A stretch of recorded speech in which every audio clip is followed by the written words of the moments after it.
누구도 아닌 너라서라는 말씀의 제목으로 은혜를 나누도록 하겠습니다. 우리 옆에 계신 분들 또 앞뒤에 계신 분들과 이렇게 인사하도록 하겠습니다. 오늘 또 옆에 계셔 주셔서 감사합니다. 오늘 또 옆에 계셔 주셔서 감사합니다. 네.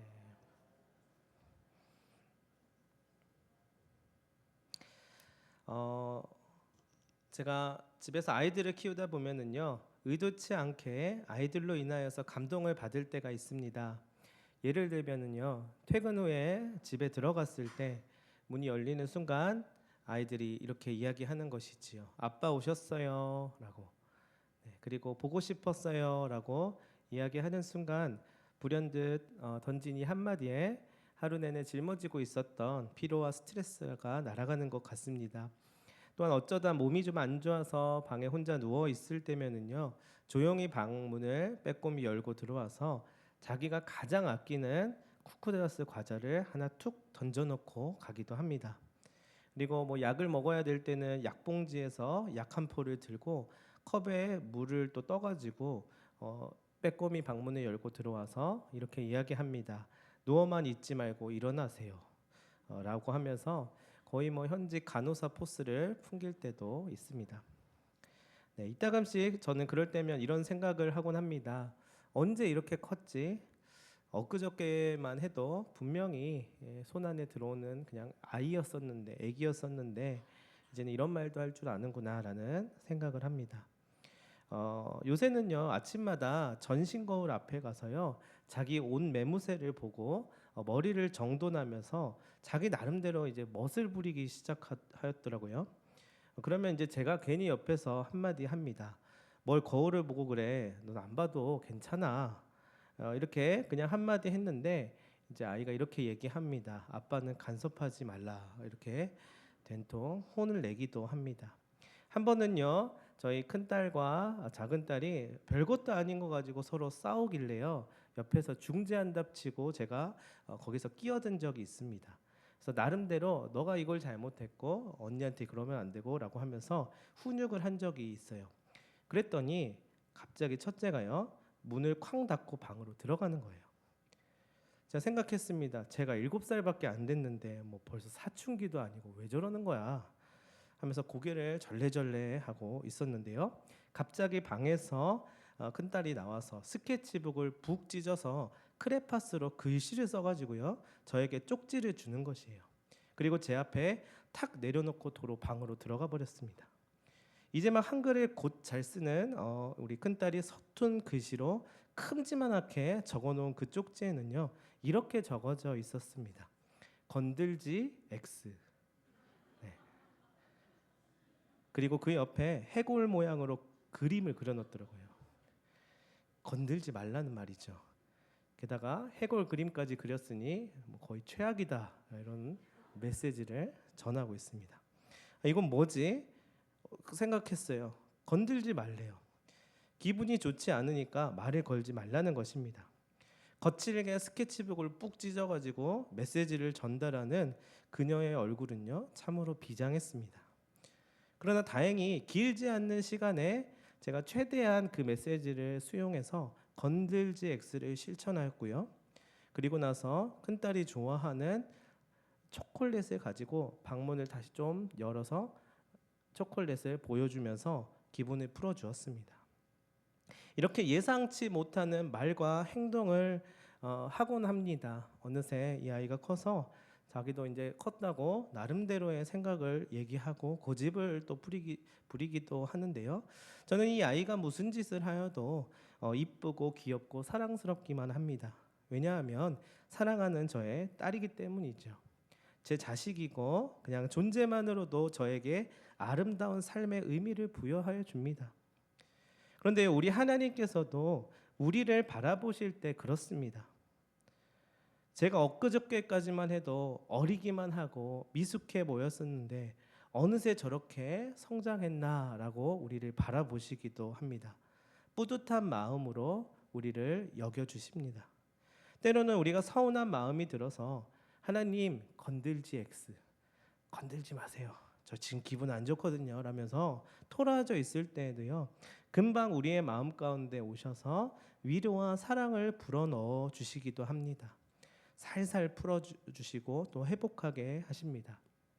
그 이유는 우리가 하나님의 자녀들이기 때문입니다. 하나님의 백성들이기 때문입니다. 우리가 하나님의 권석들이기 때문입니다. 소위 말해 우리가 신앙의 사춘기를 겪을 때도요. 그리고 방문에 쾅 닫고 나오지 않을 때도 있잖아요. 그때에 우리 하나님께서는 방문을 부수고 들어와서 너 한번 맛 좀 봐라 하지 않으시고 끝까지 기다려주시고 또 다시금 만나주시기 위해 늘 그 자리를 지키고 계십니다. 여러분이 하나님이 여러분들의 하나님이십니다. 그리고 바로 이것이 사랑이라고 하는 것입니다. 오늘 우리가 읽은 본문 속에서요, 돌아온 탕자의 이야기, 그리고 탕자의 형제와 그 아버지라고 하는 가정의 이야기를 담고 있습니다. 잘 알고 계시다시피요, 이 이야기의 핵심은요, 탕자가 잘못했어요. 아버지에게 또 형에게 잘못했고요, 가정에게도 큰 타격을 주었습니다. 그럼 보이는 즉시 이제 처단하고, 당시에 구약에서 또는 그 시대에서 동해보복법이라고 있었어요. 그거는 눈에는 눈, 이에는 이 형식을 따라서 명확하게 벌을 주는 것입니다. 그렇다면 이제 이 탕자가 돌아왔을 때 너 잘됐다라고 하면서 그렇게 해야 했을까요? 근데 아버지는 분별력 없이 바보처럼 그저 또 호구가 되어야만 하는가 이렇게 하는 모습이 꼭 그렇게 해야만 했나라는 생각을 하게 됩니다. 살찐 송아지를 잡고 가락지를 끼워주고 신발을 신기는 모습을 보면 이 돌아온 탕자의 입장에서도요 오히려 이해가 안 갔을 것이에요. 그래서 이렇게 얘기하잖아요. 저를 품꾼으로 여겨주세요. 차라리 종으로 여겨주세요라고 이야기하는 거예요. 왜냐하면 자기도 염치가 없거든요. 양심상 걸리거든요. 이 이상한 아버지는 돌아온 것만으로도 기쁨이 되니 잔치를 벌이자고 이야기합니다. 더 과관인 것은 그리고 옆에 있었던 이를 본 형은 이제 막 화를 내는 것이에요. 나를 위해서는 이렇게 보상해주고 칭찬해주지도 않으셨으면서 오히려 저렇게 막대 먹은 동생 놈을 위해서 이렇게까지 한다고요? 아유, 난 이해 못합니다. 아버지는 그때의 큰아들에게 이렇게 말합니다. 너는 항상 나와 함께 있으니 내 것이 다 네 것이야. 근데 네 동생을 좀 봐라. 아무것도 없이 저렇게 인생의 끝에서 대롱대롱 매달려 있다가 거짓거리를 하고 돌아왔잖니. 이 애에게 필요한 게 뭐겠니? 사랑이야. 저 아이와 함께하는 이가 있음을 알려주는 거야.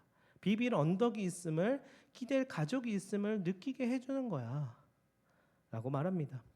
사실은요, 돌아온 탕자도 아버지를 이해할 수 없었을 것이고요, 그의 형도 도리어 화를 낼 만큼 아버지의 모습이 마음에 들지 않았어요. 기본적인 상식의 논리와 세상적인 논리로 봤을 때 그렇거든요.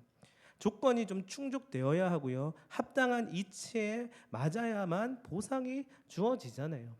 그렇지 않으면 이제 보상은커녕 배상을 해야 하기도 합니다. 빚진 게 있으면 뭘 떼먹고 달아나니 아무리 아들이라고 하지만 그거에 대한 배상을 또 요구할 수도 있습니다. 그러나 이 세상의 논리가 아니라 이 아버지가 아들을 품고 있는 이 가정 안에서 어떤 다른 원리가 지금 작동하고 있는 것인데요. 그것은 바로 사랑의 원리입니다. 옆에서 이것을 바라봤던 사람들은 뭐라고 생각했을까? 이렇게 말할 수 있습니다. 저 아버지가 왜 저래? 미련하기 짝이 없네. 저러니까 아들한테 배신이나 당하고 재산이나 뺏기는 거지. 야, 저 집안이 콩가루 집안이구나. 그럴 만한 이유가 있는 거야. 두 아들이 봐도 이해 안 되고 시원찮은 아버지인 거 아니야? 누구나 다 이렇게 말할 수 있는 것이에요. 그런데요, 사람들이 자기의 기준으로 판단하고 치부하는 것이 세상이지만 하나님의 나라의 원리에서는 하나님의 사랑으로서 아버지 되시는 하나님 안에서 우리는 모두가 그 사랑을 누리고 있는 자라는 것을 오늘 본문은 이야기해주고 있습니다. 여러분, 정말 아버지가 바보여서 그랬을까요? 그저 생각이 없고 짧아서 억울하게 손해나 보면서 또 해볼래 하고 해볼죽하면서 아들들에게 무시나 당하고 판단받는 것이 맞을까요? 그렇지 않아요. 아버지는 이 아들들이 생각하고 있는 수준이 아니라 그냥 그 존재 자체만으로 그 존재를 향한 사랑이 그렇게 만든 것입니다. 곧 하나님의 사랑이 그렇게 한 것입니다. 하나님의 사랑은요, 우리에게 그렇게 다가와요. 상식을 벗어나서 무장해제를 시켜버리고요, 우리의 상식을 무색하게 만듭니다. 그 이유는 다름 아닌 너라서 이 모든 걸 다 주는 거야. 네가 천하보다 귀하고 소중하기 때문이야 라고 하시는 아버지의 음성에 허물어지는 것입니다. 탕자는요, 아버지 뒤에 있는 하나님의 무한한 사랑을 느꼈을 것입니다. 자기 양심에도 찔리고 형에게도 면목이 없지만 염치를 불구하고 왔으니 품꾼으로 여겨주세요라고 말했던 상황 속에서 아버지께서 지금 잔치를 열어주신 것이 굉장히 부담스럽고 이래도 되나 싶을 텐데, 또는 야 잘됐다 우리 아버지가 호구구나 다음에 또 등쳐먹고 도망가야지 뭐 이런 생각할 수 있잖아요. 근데 그 뒤에 있는 하나님의 무한한 사랑을 느꼈던 것이에요. 그리고 큰형은요, 자신의 생각을 뛰어넘는 보상과 평강이 다른 어디가 아니라 지금 내 옆에 있었음을 비로소 깨닫게 되었을 것입니다. 당장에는 자기 머리를 굴려서 생각하며 아버지를 들었다 놨다 이리 판단하고 저리 판단하지만 그 크신 한량없는 아버지의 사랑 앞에 모든 힘이 다 빠져버렸을 것이에요. 여러분, 우리 또한 마찬가지입니다. 하나님의 사랑 앞에 너도 나도 다 자격 없지만 그분으로 인하여 은혜와 평강을 누릴 수 있는 것입니다. 누구는 어떻고 누구는 어떻잖아요. 제가 큰 아들인데요, 누구는 어떻고 쟤는 이만큼 했는데요, 저는 여기에 이렇게 있었고요. 작은 아들 입장에서 저는 이만큼 했는데요, 어떻게 면목이 없네요. 아무리 이야기를 해도요, 문제는 우리가 하나님이 아니라는 것이에요. 우리는 우리에게 주시는 넘치는 은혜로 인하여서 기뻐하면 되는 것입니다. 그리고 생명을 살리시는 하나님의 사랑의 일 앞에서 나는요 하지 않아도 되는 것이에요. 하나님의 사랑이 어찌나 큰지 이 조그마한 우리 머릿속에 있는 뇌로는 참으로 측량할 수가 없는 것이구나. 그저 그분의 사랑에 감탄하고 감격할 수밖에 없는 것입니다. 그래서 우리는 감사할 수 있는 것이에요. 사랑하는 성도 여러분, 오늘은요, 모두 사랑한 데이로 모인 날입니다. 우리를 향하여서 잔치를 베푸시고 축복을 아끼지 않으시는 아버지의 마음을 느끼고 경험하는 날입니다. 어떻게 그 사랑을 느끼고 어떻게 경험할 수 있냐면요, 모든 생각들과 판단과 염려와 근심을 내려놓고 아버지 앞에 나아가면 됩니다.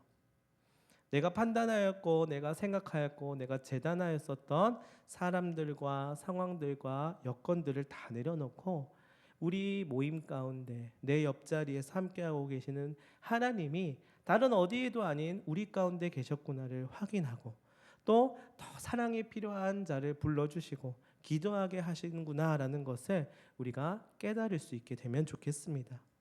아버지 안에서 베푸신 은혜의 자리를 누리시기를 바랍니다. 하나부터 10까지 무엇을 잘했고 무엇을 못했는지, 누가 더 잘했고 누가 더 못했는지를 세어보고 점수를 매기지 않아도 됩니다. 이미 우리 주님의 눈이 빛나고 있습니다.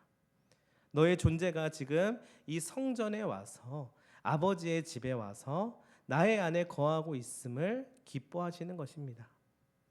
세상을 살다 보면은요, 이해하지 못하는 일들을 맞이하고는 합니다. 참으로 억울한 일도 당하기도 하고요. 고통스러운 일들을 또한 조금만 겪으면 좋겠는데 퍽 많이도 겪게 되기도 합니다. 내 맘 같지 않고 서운한 일들, 서글픈 일들이 없으면 좋겠지만 꼭 있더라고요. 그럴 때는 우리는 생각합니다. 나를 두고 시험하시는 건가? 나를 괴롭히셔서 어떻게 반응하는지 테스트를 하시는 건가?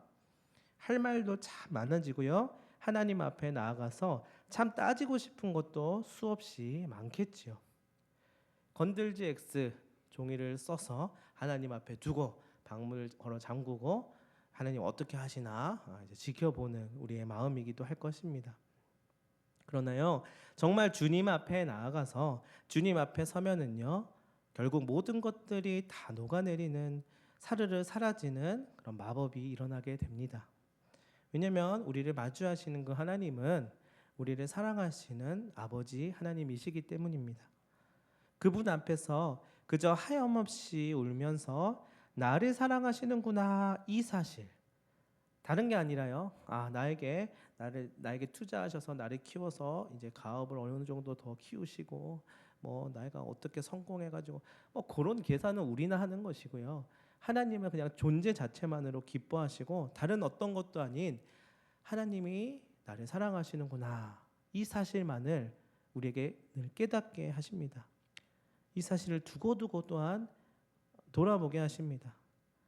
나라고 하는 부족한 인생을 통하여 하나님의 살아계심을 드러내시는구나. 다른 누구도 아닌 나를 사랑하시는구나. 나는 그 사랑을 받고 있구나. 여러분, 이것을 새기시면서 이전에 있던 모든 생각과 일들이 새로워지는 경험을 하게 되시기를 바랍니다. 바라옵기는요, 여러분들의 모든 괴로움과 질고와 아픔과 상처들이 하나님의 품 안에서 아버지의 집에서 치유받고 다시금 회복되기를 간절히 소망합니다. 나에게 아버지께서 계신다. 그 어떠한 풍파를 만나고 어려움을 겪더라도 흔들리는 땅에서 유리하고 방황할지라도 나의 주님이 항상 그 자리에 계신다. 이 사실을 서로 경험하고 나누는 우리 모임들이 되기를 바랍니다. 우리 전현선 집사님 반주 한번 해주시고요. 여러분, 그곳이 어디냐면요, 절 따라해 주세요. 여기입니다. 네, 아멘. 영신교회입니다. 네, 여기고 또 영신교회라고 말할 수 있지만은요, 성경에서는 이렇게 말해요. 그곳이 바로 하나님의 나라입니다. 여러분이 계신 곳이 다른 어디가 아닌 하나님의 나라이기를 간절히 바랍니다. 그리고 우리는 그 하나님 나라 안에서 사는 한 형제요 자매입니다. 오늘도 아버지 하나님의 사랑으로 더욱더 살아나는, 또한 살리는 우리 영신 공동체가 되시기를 간절히 바랍니다. 우리 시간 같이 한번 합심하여서 기도하였으면 합니다. 우리 먼저는 말씀을